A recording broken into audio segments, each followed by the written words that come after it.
Okay, welcome to HPP 415, Funding Sport Organizations. This is our first lecture for the semester for the summer term 2019. This is Aaron Tuioti-Mariner, the Sport Management Professor and Coordinator for the program here with Adams State University. Again, just wanted to quickly just give you all a welcome. I know we started classes on Monday, and we are on our way as far as starting on the material, chapter 1 and chapter 2. So this is more so an introduction on the course, and we'll have more videos posted here shortly. And so at least that way kind of gives you an idea of what to anticipate looking forward into the weekly module. There are 6 modules that coincide with our schedule for the term, as it's a 6-week term. So there's a lot of material to cover in such a short time. So just make sure that you're following the course schedule, looking through all of the material in each of the modules. There are 6 modules, meaning that they're in the module folder. There's a number of different content and requirements as far as discussions and assignments, and there may be some additional reading to follow up on our weekly discussions and lectures.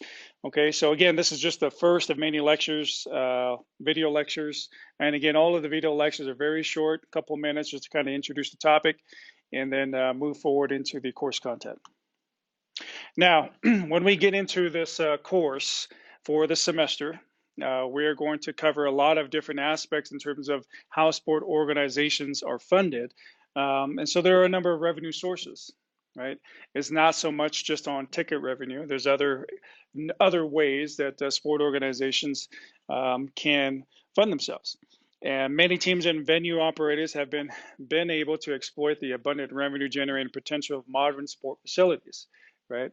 I'm sure some of you have been watching the NBA Finals this past week with the Golden State Warriors playing their last home game in Oracle in Oakland, moving to San Francisco. Reason for the change is that it's a bigger venue, has more potential to generate more revenue through suite boxes, ticket sales, and sponsorship.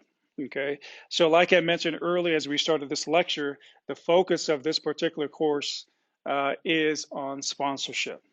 Now, premium seating options, which we'll cover just briefly at the end of the semester, seat licenses and long-term naming right agreements are prominent elements of the professional sports landscape and will be something that we'll discuss in the future. Okay, now here are just a number of different ways that sport organizations such as the Golden State Warriors, the Denver Broncos, professional sports, collegiate sports, and even high school sports, right? How they generate revenue to keep the organization afloat, right?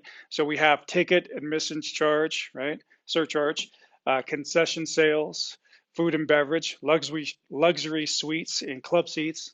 You also have parking, right? I'm sure you've been to professional sports where the parking's, for the day or for the event, it can be anywhere from $5 to $30, right? So that's a way that they can generate revenue. And then you also have permanent seat licenses, which we'll talk about, which is the license to purchase the ticket, right? Because there's only so many tickets or season tickets that can be offered to the fans, right? And in order to purchase those tickets, you have to have a PSL.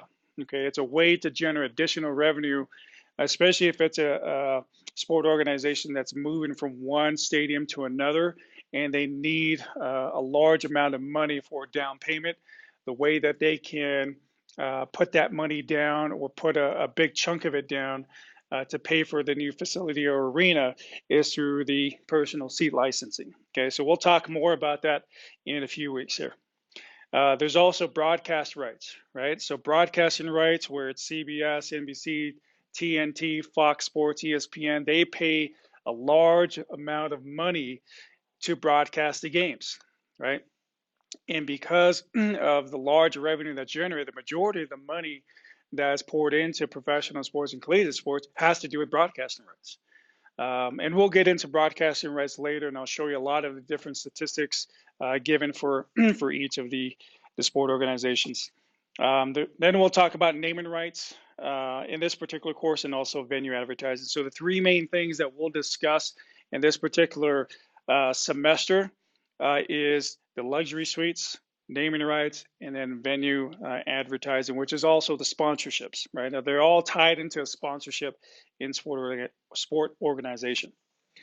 Now, many of you may have seen or participated or watched or been a fan of certain organizations and events, right? So a lot of these major events have key sponsorships, involved, and they pay top dollar to these sport organizations in order to have their name branded and tied to the NFL sports franchise or the NBA sports franchise or NHL or MLB, right?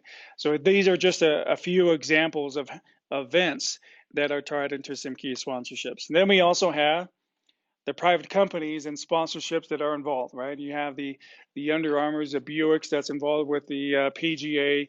There's also Reebok and Coca-Cola and Pepsi, Red Bull, which is we'll discuss in this particular class.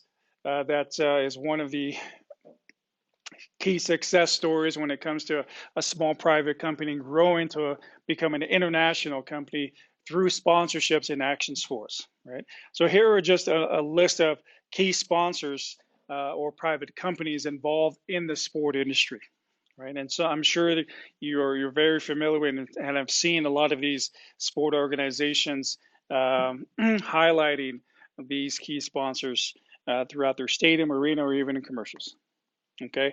Now, the change in role, we'll discuss this in chapter 1, is the changing role of a sports sponsorship. It has changed, right? And you'll be able to read in chapter 1 what is the difference between a sponsorship and a donation, right?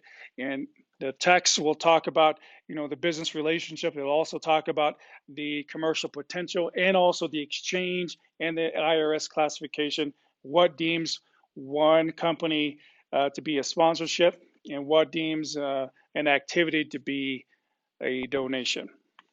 Now, here are some key things to keep in mind, and I'll post the PowerPoints on here, and as you go through your readings, you'll be able to distinguish between the two, between a sponsorship and a donation. Now, both private funds, resources, and in-kind services to sport organizations,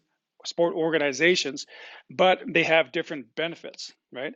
So one benefit, it has more a philanthropy approach, which is altruistic, which means that it helps them feel good, right? The reason why they want to donate is because they care about a certain cause or they like the culture and they want to help foster that and continue or foster that relationship with the organization. They see what they're doing. They want to help their cause continue to grow. Okay, so the satisfaction to that is good for them, and so they continue to donate funds. Now, the other aspect when it comes to sponsorship is that it benefits the sponsor because there is an exchange, and the goal for the sponsor is in some way have a monetary gain. What right? So there is an exchange here in almost in its services, right?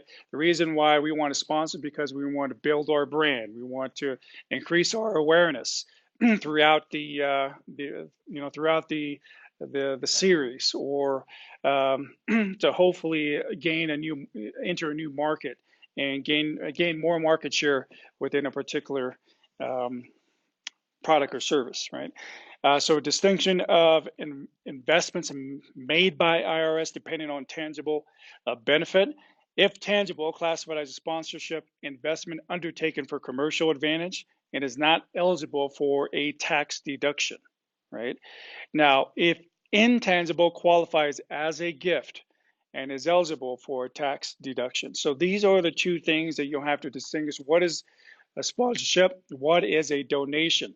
Now, the donation would be eligible if it qualifies as a gift, then it qualifies for a tax deduction. Okay, so that's where they distinguish between the two, and you'll read this more in your text about sponsorship and donations, and also you'll read the growth of sponsorship over the years and how it's become to what it is today. right? Now, in your text, you'll go over some key aspects of exchange theory. So I want you to read that material. There is a discussion question posted for Module 1 on the exchange theory.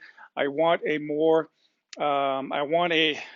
very detailed response in your discussion, along with some examples of how it applies to the sport industry. So sponsorship involves two main activities: an exchange between a sport property and a company.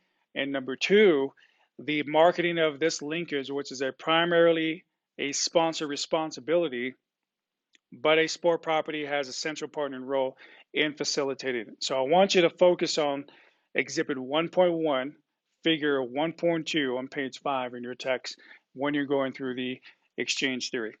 Okay. Now in Chapter 2, you're going to go over building a brand equity, right? And like I mentioned before, we're going to get into learning more about the growth of Red Bull and using action sports to grow its brand, build a market share, and tap into a market and build a fan base that that has continued to grow internationally.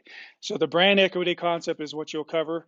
You'll also go over the how sponsorship can build brand equity, the role of balance theory, primary strategies for resolve moderate incongruity, contexts in which brand image is a priority, and repositioning a brand.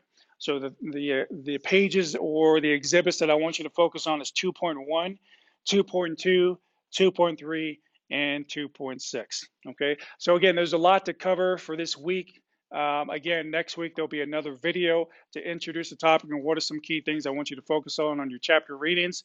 Be sure that you're following through with the PowerPoints and the readings and also the discussions. And I will post quiz 1 next week, and so that you can complete that. But if you have any questions, feel free to reach out to me. There's no reason why you shouldn't reach out to me. You can call me at the office line, or you can reach out to me through Blackboard or email. All right. Talk to you soon. You guys have a great day.